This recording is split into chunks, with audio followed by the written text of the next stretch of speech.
باب نمبر 7، رفع بلا اور دفع مصائب کے لیے چھلے اور داغے وغیرہ پہننا شرک ہے۔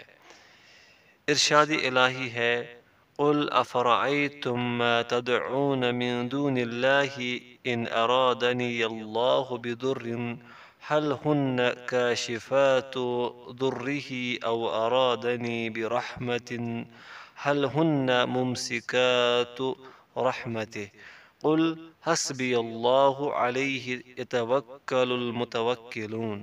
سورہ الزمر۔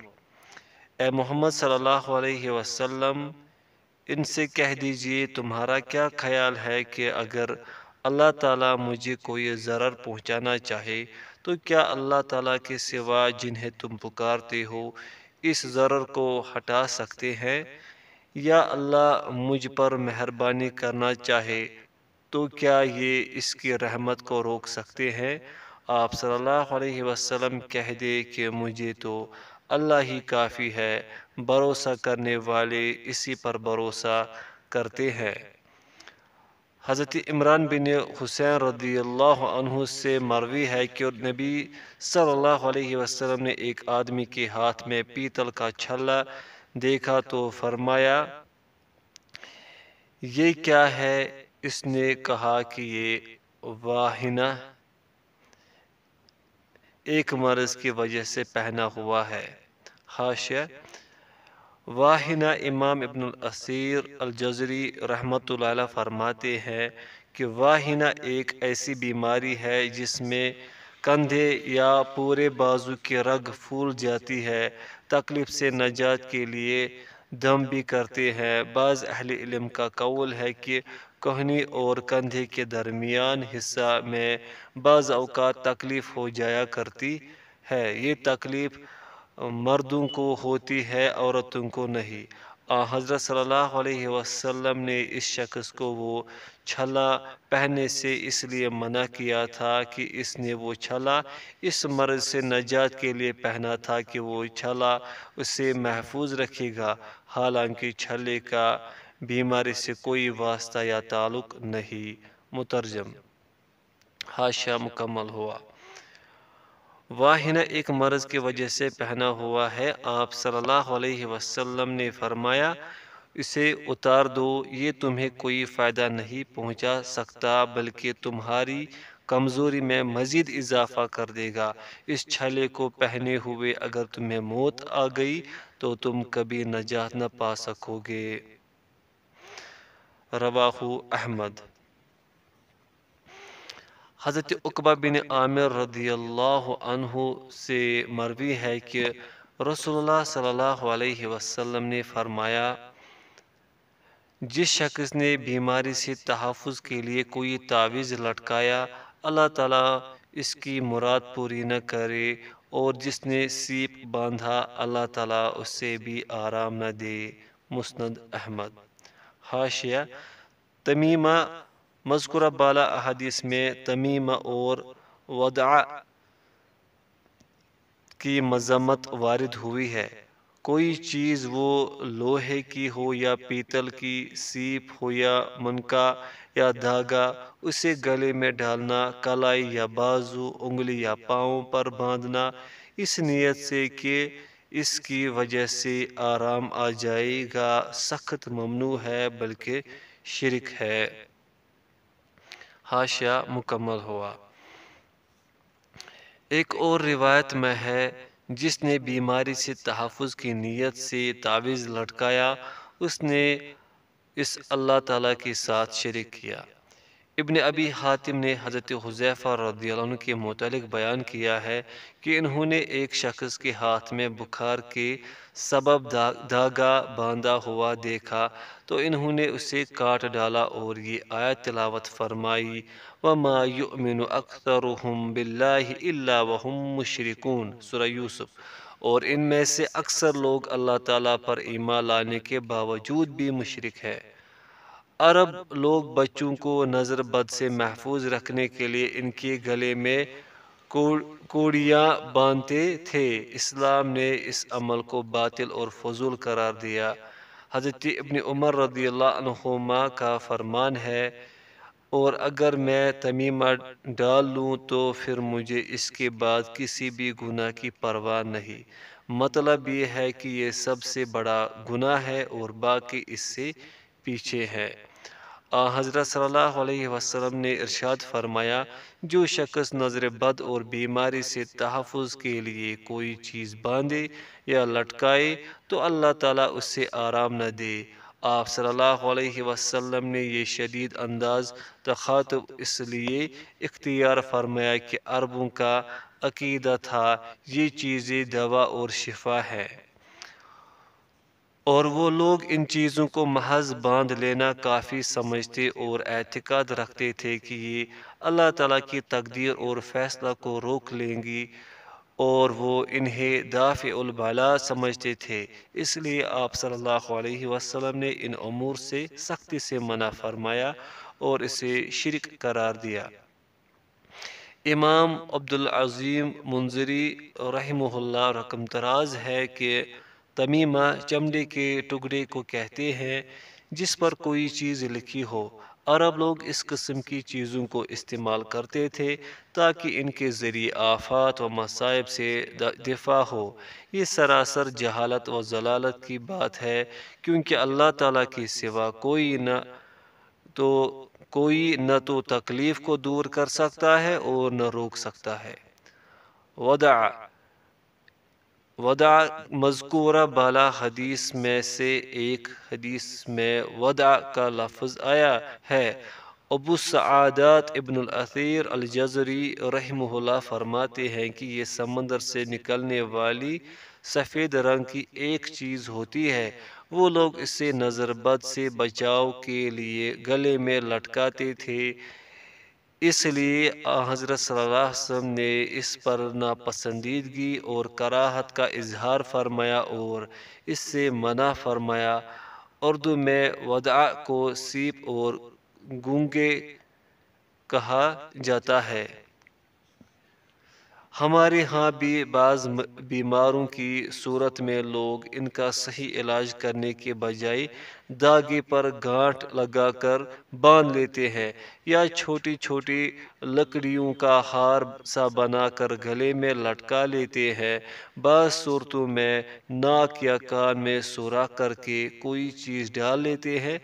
بس، ٹرک، کار، مکان وغیرہ پر سیاہ کپڑا لہرا دیتے ہیں، یا پرانا جوتا لٹکا دیتے ہیں، یا سیاہ ہنڈیا الٹا کر رکھ دیتے ہیں، وغیرہ وغیرہ۔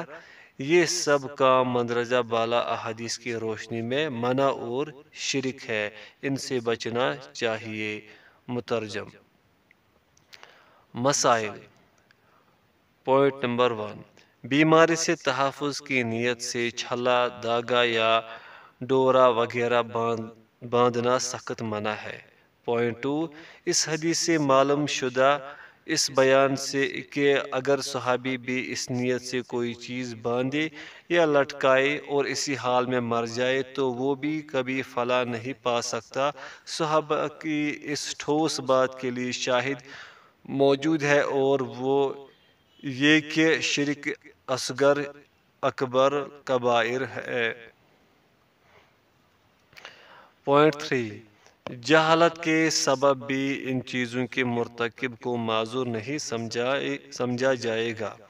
پوائنٹ 4، یہ چیزیں دنیا میں بھی مفید نہیں بلکہ مضر ہے، کیونکہ آپ صلی اللہ علیہ وسلم کا فرمان ہے کہ یہ تیری بیماری کو بڑھانے کے سوا کچھ نہ کرے گا۔ پوائنٹ 5، ایسی چیزوں کو استعمال کرنے والے شخص کو سختی سے روکنا چاہیے۔ پوائنٹ 6، اس بات کی وضاحت معلوم ہوئی کہ جس نے کوئی چیز لٹکائی اسے اس کے سپرد کر دیا جاتا ہے۔ پوائنٹ 7، جس نے کوئی تعویذ لٹکایا اس نے شرک کیا۔ پوائنٹ 8، بخار کی وجہ سے داغا باندھنا شرک ہے۔ پوائنٹ 9، حضرت حذیفہ رضی اللہ عنہ کا اس موقع پر اس آیت کی تلاوت کرنا اس بات کی دلیل ہے کہ صحابہ کرام رضی اللہ عنہم شرک اکبر کی آیات سے شرک اصغر پر بھی استدلال کیا کرتے تھے، جیسے کہ سورہ بقرہ کی آیت کی تفسیر میں حضرت ابن عباس رضی اللہ عنہما نے ذکر کیا ہے۔ پوائنٹ 10، نظر بد سے بچاؤ کے لیے سیپ باندھنا شرک ہے۔ پوائنٹ 11، بیماریوں سے تحفظ کے لیے تعویذ لٹکانے اور سیپ وغیرہ ڈالنے والے کے لیے بد دعا کی جا سکتی ہے کہ اللہ تعالیٰ اس کی مراد پوری نہ کرے اور اسے آرام نہ دے۔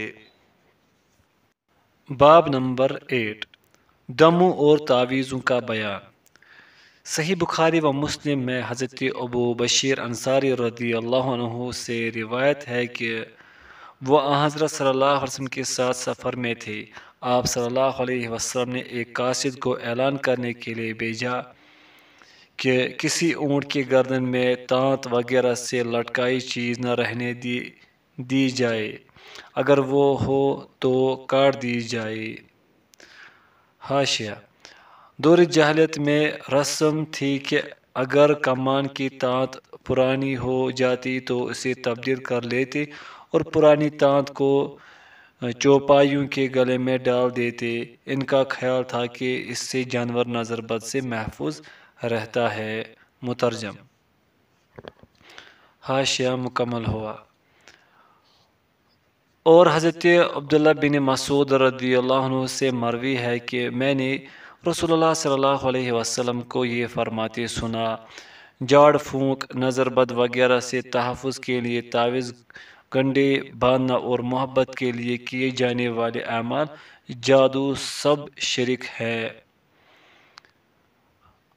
حاشیہ: ملاحظہ: یہ ایک تفصیلی واقعہ کا بعض حصہ ہے، پورا واقعہ امام ابو داؤد رحمہ اللہ نے نقل فرمایا ہے۔ حضرت عبداللہ بن مسعود رضی اللہ عنہ کی زوجہ محترمہ زینب رضی اللہ عنہا کا بیان ہے کہ میرے شوہر عبداللہ بن مسعود رضی اللہ عنہ نے میری گردن میں ایک دھاگا دیکھا تو پوچھا یہ کیا ہے؟ میں نے کہا یہ دم کیا ہوا دھاگا مجھے دیا گیا ہے۔ تو ابن مسعود رضی اللہ عنہ نے وہ دھاگا کاٹ ڈالا اور فرمایا: اے عبداللہ کے اہل و عیال، تم اس شرک سے بے نیاز ہو، کیونکہ میں نے رسول اللہ صلی اللہ علیہ وسلم کو یہ فرماتے ہوئے سنا کہ یہ جھاڑ پھونک، نظر بد سے تحفظ کے لیے مختلف چیزیں باندھنا یا لٹکانا اور محبت کے تعویذات سب شرک ہے۔ میں نے کہا میری آنکھ میں چبھن تھی، میں فلاں یہودی کے پاس دم کرانے جاتی تھی، اس کے دم سے مجھے آرام آ جاتا تھا۔ تو ابن مسعود رضی اللہ عنہ نے کہا یہ شیطانی حرکت ہے۔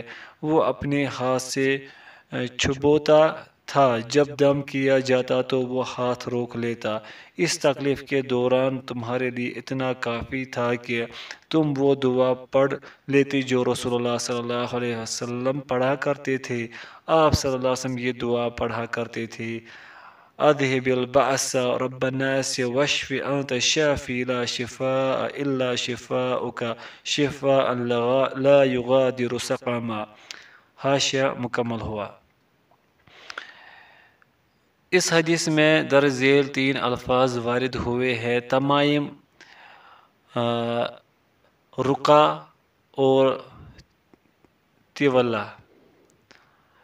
التمائم، یہ لفظ تمیمہ کی جمع ہے، اس سے مراد ہر وہ چیز ہے جو نظر بد سے تحفظ کے لیے بچوں کے گلے میں باندھی، لٹکائی یا ڈالی جائے۔ قرآنی تعویذات کو بعض اہل علم نے جائز اور بعض نے ناجائز قرار دیا ہے۔ ناجائز کہنے والوں میں سے ایک حضرت عبداللہ بن مسعود رضی اللہ عنہ بھی ہے۔ الرقیہ، یہ رقیہ کی جمع ہے، انہیں العزائم بھی کہا جاتا ہے۔ رقیہ دم اور جھاڑ پھونک کو کہتے ہیں۔ اگرچہ حدیث میں دم کو شرک کہا گیا ہے، لیکن دلائل سے ثابت ہے کہ جو دم شرکیہ کلمات پر مشتمل نہ ہو اس کی اجازت ہے۔ خود رسول اللہ صلی اللہ علیہ وسلم نے نظر بد اور زہریلے جانوروں کے کاٹنے پر دم کی اجازت اور رخصت دی ہے۔ الطیولہ، یہ ایک ایسا عمل ہے جس کے ذریعے عربوں کے خیال میں خاوند اور بیوی کے مابین الفت پیدا ہوتی ہے۔ اور حضرت عبداللہ بن حکیم سے مروی ہے کہ رسول اللہ صلی اللہ علیہ وسلم نے فرمایا: جس شخص نے کوئی چیز لٹکائی تو اسے اسی کے حوالے کر دیا جاتا ہے۔ مسند احمد و سنن ترمذی۔ اور امام احمد حضرت اور رویفہ رضی اللہ عنہ سے روایت کرتے ہیں کہ مجھے رسول اللہ صلی اللہ علیہ وسلم نے فرمایا، اے رویفہ شاید تم مدت تک زندہ رہو، لہذا لوگوں کو بتا دینا کہ جو شخص داڑھی کو گرہ لگائے یا تانت گلے میں ڈالے یا چوپائی کے گوبر یا ہڈی سے استنجا کرے تو محمد صلی اللہ علیہ وسلم اس سے بیزار اور لا تعلق ہے۔ رواہ احمد و ابو داود۔ سعید ابن جبیر رحمۃ اللہ علیہ سے مروی ہے کہ جو شخص کسی کے گلے سے تعویذ کو کاٹ ڈالے تو اس سے ایک غلام آزاد کرنے کے برابر ثواب ملے گا۔ اور وکی رحم اللہ ابراہیم نخعی رحم اللہ سے روایت کرتے ہیں کہ لوگ یعنی اصحاب ابن مسعود رضی اللہ عنہ قرآنی اور غیر قرآنی ہر قسم کے تعویذات کو ناپسند گردانتے تھے۔ مسائل۔ پوائنٹ نمبر 1، رقیہ اور تمیمہ کی تفسیر۔ پوائنٹ نمبر 2، طولہ کی تفسیر ہوئی۔ پوائنٹ نمبر 3، رقیہ، تمیمہ اور طولہ بلا استثناء تینوں شرک ہے۔ پوائنٹ 4، نظر بد اور زہریلے جانوروں کی کاٹے کا غیر شرکیہ دم ممنوع نہیں۔ پوائنٹ 5، قرآن آیت کے تمیمہ تعویذ کے بارے میں اہل علم کے مابین اختلاف ہے کہ یہ شرک ہے یا نہیں۔ پوائنٹ 6، نظر بد سے تحفظ کی خاطر جانوروں کے گلے میں تانت باندھنا شرک ہے۔ پوائنٹ 7، اس میں تانت باندھنے والوں کے لیے شدید وعید وارد ہوئی ہے۔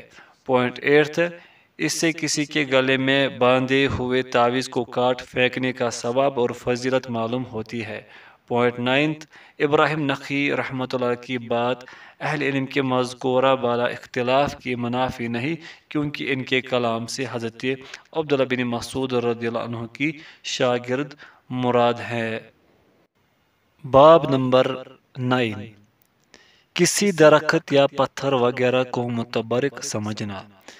ارشاد الہی ہے، افرأیتم اللات والعزی ومناة الثالثة الأخرى، سورۃ النجم۔ بھلا تم نے کبھی لات، عزیٰ اور تیسری دیوی منات کے بارے میں بھی غور کیا ہے؟ حضرت ابو واقد لیثی رضی اللہ عنہ کا بیان ہے کہ غزوہ حنین کے موقع پر ہم رسول اللہ صلی اللہ علیہ وسلم کے ہمراہ جا رہے تھے اور ہم نئے نئے مسلمان ہوئے تھے۔ راستے میں مشرکین کی ایک بیری تھی، وہ عظمت اور برکت کے خیال سے اس کے پاس آ کر بیٹھے رہتے تھے اور برکت کے لیے اپنے ہتھیار بھی اس پر لٹکایا کرتے تھے۔ اس کا نام ذات انوات تھا۔ چلتے چلتے ایک بیری کے پاس سے ہمارا گزر ہوا تو ہم نے کہا، یا رسول اللہ صلی اللہ علیہ وسلم، جیسے ان مشرکین کا ذات انوات ہے، آپ صلی اللہ علیہ وسلم ہمارے لیے بھی ایک ذات انوات مقرر فرما دے۔ رسول اللہ صلی اللہ علیہ وسلم نے فرمایا، اللہ اکبر، یہی تو گمراہی اور سابقہ قوموں کے راستے ہیں۔ اس ذات کی قسم جس کے ہاتھ میں میری جان ہے، تم نے تو وہی بات کی جو بنی اسرائیل نے موسیٰ علیہ السلام سے کہی تھی کہ اے موسیٰ، جیسے ان کے معبود ہیں، آپ ہمارے لیے بھی ایک ایسا معبود مقرر کر دے۔ موسیٰ علیہ السلام نے فرمایا، تم تو بڑے نادان ہو۔ پھر آپ صلی اللہ علیہ وسلم نے فرمایا، تم بھی پہلی امتوں کے طریقوں پر چلو گے۔ اس حدیث کو امام ترمذی نے روایت کیا ہے اور صحیح قرار دیا ہے۔ مسائل۔ پوائنٹ نمبر 1، سورۃ النجم کی آیت کی تفسیر ہے۔ پوائنٹ 2، صحابہ کرام رضی اللہ عنہم کے ذات انوات مقرر کرنے کے مطالبہ کی صحیح توجیہ کہ وہ ذات انوات صرف تبرک کی خاطر مقرر کرانا چاہتے تھے، ان کا اس سے معبود بنانا مقصود نہ تھا۔ پوائنٹ 3، صحابہ کرام رضی اللہ عنہم نے اپنی اس خواہش کا صرف اظہار ہی کیا تھا، اسے عملی جامہ نہیں پہنایا تھا۔ پوائنٹ 4، اسے صحابہ کرام رضی اللہ عنہم کا مقصد و ارادہ محض تقرب الہی کا حصول تھا، کیونکہ ان کا گمان تھا کہ اللہ تعالیٰ اسے پسند فرماتا ہے۔ پوائنٹ 5، جب صحابہ کرام رضی اللہ عنہم پر شرک کی یہ قسم مخفی رہی تو دوسرے عام لوگوں کا اس سے نابلد رہنا زیادہ قرینی قیاس ہے۔ پوائنٹ 6، اعمال صالح کے بدلے صحابہ کرام رضی اللہ عنہم کو جو نیکیاں اور بخشش کے وعدے عطا کیے گئے ہیں وہ دوسروں کو حاصل نہیں ہو سکتے۔ پوائنٹ 7، رسول اللہ صلی اللہ علیہ وسلم نے اس بارے میں صحابہ کرام رضی اللہ عنہم کو معذور اور بے قصور نہیں سمجھا، بلکہ آپ نے ان کے بائے الفاظ تردید فرمائی کہ یہی تو گمراہی پہلی قوموں کے راستے ہیں، تم بھی پہلے لوگوں کے طریقوں پر چلو گے، اور آپ صلی اللہ علیہ وسلم نے 3 طرح سے اس کی مذمت فرمائی۔ پوائنٹ 8، سب سے اہم بات جو اصل مقصود ہے وہ نبی صلی اللہ علیہ وسلم کا صحابہ کرام رضی اللہ عنہم کے لیے یہ فرمانا ہے کہ تمہارا مطالبہ اور فرمائش بھی بنی اسرائیل کی مطالبہ و فرمائش جیسی ہے۔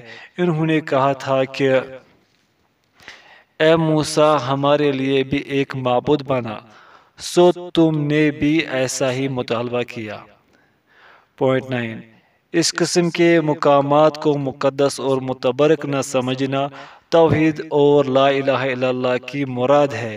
یہ ایک انتہائی دقیق اور پوشیدہ بات ہے، یہی وجہ ہے کہ صحابہ کرام رضی اللہ عنہم بھی اس کا ادراک نہ کر سکے۔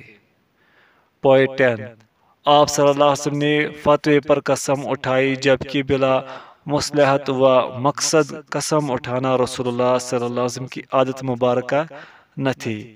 پوائنٹ 11، چونکہ صحابہ کرام رضی اللہ عنہم کو اس مطالبہ و فرمائش کی وجہ سے مرتد نہیں سمجھا گیا، اس سے معلوم ہوا کہ شرک بڑا بھی ہوتا ہے اور چھوٹا بھی۔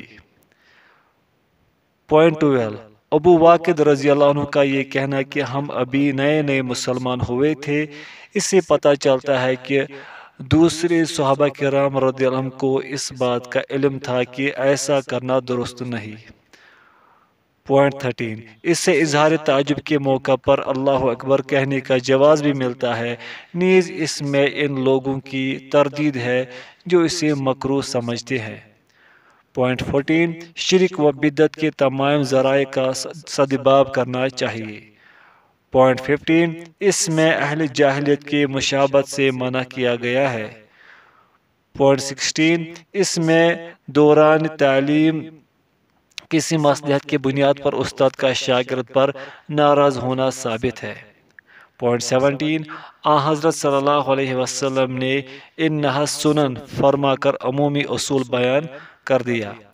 پوائنٹ 18، آپ صلی اللہ علیہ وسلم کی یہ خبر بھی علامات نبوت میں سے ہے کہ آپ صلی اللہ علیہ وسلم کی پیشن گوئی کے مطابق اب اسی طرح ہو رہا ہے۔ پوائنٹ 19، اللہ تعالیٰ نے قرآن کریم میں جن باتوں پر یہود و نصارہ کی مذمت فرمائی وہ دراصل ہمیں تنبیہ ہے تاکہ ہم ان سے بچیں۔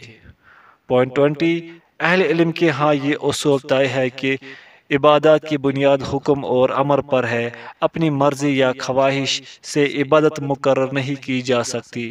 اسے قبر کے سوالوں پر تنبیہ ہوتی ہے کہ قبر میں پہلا سوال یہ ہوگا تیرا رب کون ہے، یہ تو واضح ہے، البتہ دوسرا سوال تیرا نبی کون ہے، اس کا تعلق امور غیبیہ سے ہے، اور تیسرا سوال تیرا دین کیا ہے، اس پر آیت اجعل لنا الہا دلالت کرتی ہے۔ پوائنٹ 21، اہل کتاب کے طور طریقے بھی اسی طرح مذموم ہے جیسے مشرکین کا مذہب اور ان کے طور اطوار ہے۔ پوائنٹ 22، جو شخص باطل سے حق کی طرف آتا ہے اس کے دل میں قدیم عبادات، عقائد اور تصورات کا کچھ نہ کچھ اثر باقی رہ جاتا ہے، جیسے کہ ابو واقد رضی اللہ عنہ نے کہا نحن حدثاء عہد بکفر، یعنی ابھی ماضی قریب میں ہمارا کفر سے تعلق رہا ہے اور ہم نئے نئے مسلمان ہوئے ہیں۔ باب نمبر 10، غیر اللہ کے لیے ذبح کرنے کا حکم۔ ارشاد الہی ہے قل ان صلاتی ونسکی ومحیای ومماتی للہ رب العالمین لا شریک لہ وبذلک امرت وانا اول المسلمین۔ سورۃ الانعام۔ کہہ دیجئے کہ میری نماز، میری قربانی، میری زندگی اور میری موت سب رب العالمین کے لیے ہے، جس کا کوئی شریک نہیں، اور مجھے اسی بات کا حکم دیا گیا ہے، اور میں سب سے اول فرما بردار ہوں۔ نیز فرمایا فَصَلِّ لِرَبِّكَ وَانْحَرْ، پس تم اپنے رب ہی کے لیے نماز پڑھو ہو اور قربانی دو۔ حضرت علی رضی اللہ عنہ فرماتے ہیں کہ رسول اللہ صلی اللہ علیہ وسلم نے مجھے 4 باتیں بتلائی۔ جو شخص غیر اللہ کے لیے جانور ذبح کرے، اس پر اللہ تعالیٰ کی لعنت ہے۔ جو شخص اپنے والدین پر لعنت کرے، اس پر اللہ تعالیٰ کی لعنت ہے۔ جو شخص کسی بدعتی مجرم کو پناہ دے، اس پر اللہ تعالیٰ کی لعنت ہے۔ جو شخص حدود زمین کے نشانات کو بدلے، اس پر بھی اللہ تعالیٰ کی لعنت ہے۔ طارق بن شہاب رضی اللہ عنہ روایت کرتے ہیں کہ رسول اللہ صلی اللہ علیہ وسلم نے فرمایا، ایک شخص مکھی کی وجہ سے جنت چلا گیا اور ایک شخص مکھی ہی کی وجہ سے جہنم جا پہنچا۔ صحابہ کرام رضی اللہ عنہم نے عرض کی، یا رسول اللہ صلی اللہ علیہ وسلم وہ کیسے؟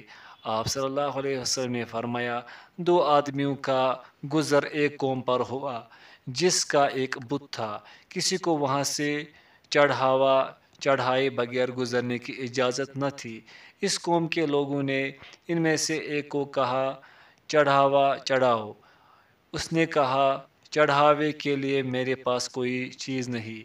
انہوں نے کہا تمہیں یہ کام ضرور کرنا ہوگا، خواہ ایک مکھی ہی چڑھاؤ۔ اس شخص نے ایک مکھی کو چڑھا دیا، چنانچہ انہوں نے اس کا راستہ چھوڑ دیا اور وہ اس مکھی کے سبب جہنم میں جا پہنچا۔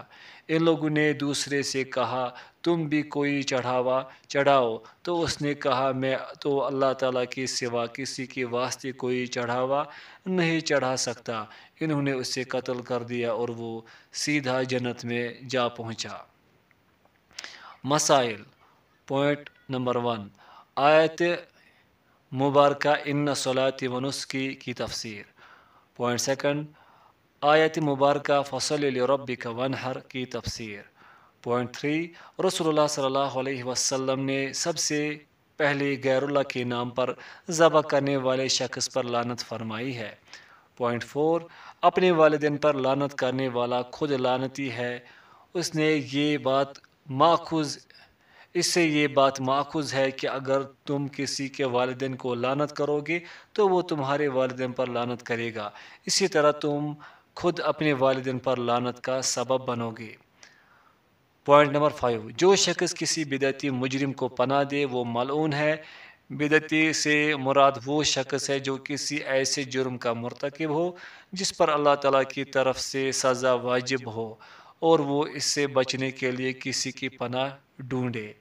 پوائنٹ 6، جو شخص حدود زمین کے علامات بدل ڈالے وہ لعنتی ہے۔ اس سے ایسے نشانات مراد ہے جو آپ اور آپ کے پڑوسی کی حدود ملکیت کو متعین کرتے ہیں، اور ان نشانات کو بدلنے سے پڑوسیوں کا حق مارنا مقصود ہو۔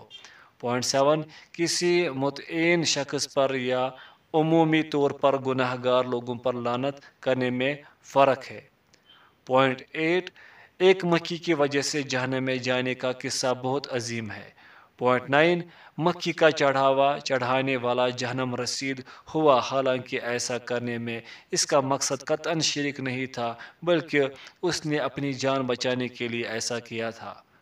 پوائنٹ 10، اہل ایمان کے ہاں شرک کس قدر سنگین جرم ہے کہ اس مومن نے قتل ہونا گوارا کر لیا لیکن اہل صنم کا مطالبہ پورا نہ کیا، حالانکہ انہوں نے اس سے صرف ظاہری عمل کرنے کا مطالبہ کیا تھا۔ پوائنٹ 11، ان دونوں میں سے شرک کا ارتکاب کر کے جہنم میں جانے والا شخص مسلمان تھا۔ اگر وہ کافر ہوتا تو آپ صلی اللہ علیہ وسلم یوں نہ فرماتے کہ وہ ایک مکھی کے سبب جہنم میں گیا۔ پوائنٹ 12، اس حدیث میں ایک دوسرے صحیح حدیث کی تائید ہے کہ جنت اور جہنم تمہارے ایک کے اس کے جوتے کے تسمے سے بھی زیادہ قریب ہے۔ صحیح بخاری۔ پوائنٹ 13، بشمول بت پرست ہر ایک کے نزدیک قلبی عمل سب سے زیادہ اہم اور مقصود اعظم ہوتا ہے۔